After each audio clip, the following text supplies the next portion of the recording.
Alright, so in recent years Disney has been on a tear making these live-action remakes of their animated classics. In fact, in 2019 alone they put out 4 of them, and that's pretty much when I stopped trying to keep up. But they haven't just been putting out remakes, they've also been doing these sort of, I don't even know what to call them, reboots, spin-off, or sequel, prequels, things like Maleficent. Which is obviously not a remake of Snow White, but it involves a character from that story. And this is one of those, this time of course focusing around Cruella de Vil from 101 Dalmatians. Starring Emma Stone in the main role, and I'm a huge fan of hers. And that was actually a big reason this one even caught my attention, but I also have to admit, this as a whole did look pretty interesting. I also noticed it was directed by Craig Gillespie, who made Lars and the Real Girl and I, Tonya. So you know, having a competent director helming a project doesn't usually hurt either. But did the movie cash in on the promise of making something a little bit different? Well, sort of, but not really, because here's the thing, it definitely felt a bit different in some ways. From the usual stuff Disney has been putting out lately, especially the remakes. This just felt a little bit more creative and like they were actually trying to have fun with it. And I will say that Emma Stone most definitely had fun with it, and she did a great job in this, as did Emma Thompson as well. And when it comes to the production design and the costume design, they did a great job with that as well. Basically all the visual aspects, including the direction and the editing, was mostly fine, I would say. However, I did notice they did a thing I've never been a huge fan of.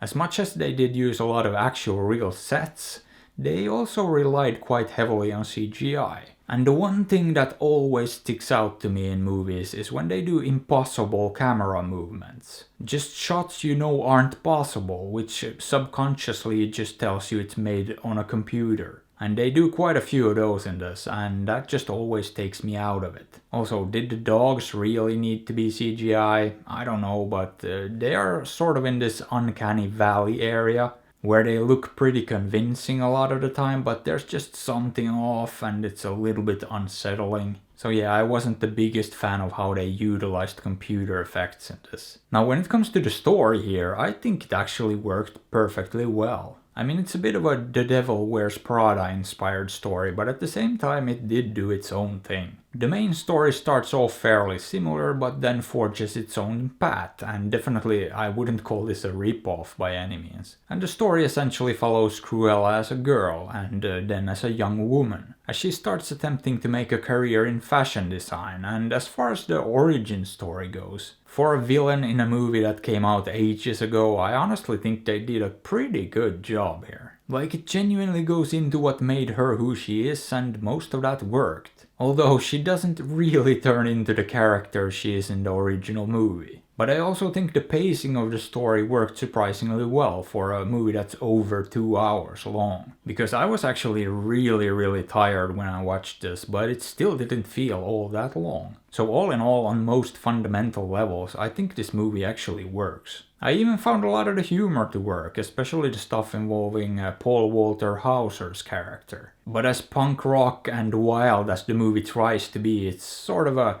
sanitized and fairly neutered version of what it could be. It just has this unshakable feel of a movie made by a major corporation that's designed not to offend anyone. It tries to project this image of being rough around the edges, but in reality, all the edges have been polished off. Which I guess brings me to one of the major questions I kept asking myself while watching this. Who exactly is the target demographic for this? Because it sort of feels like adults. This just doesn't come across as a kids movie to me, although kids could watch it just fine. But at the same time, it doesn't really feel like it's made for adults either. So it just ends up in this weird no man's land where it's not really being adult enough to be aimed specifically at grown-ups, but also not specifically at kids either. It's fine for both, but not great for either one. But yeah, at the end of the day, I thought this was a perfectly fine and watchable movie, with some great stuff thrown into the mix as well, but it's far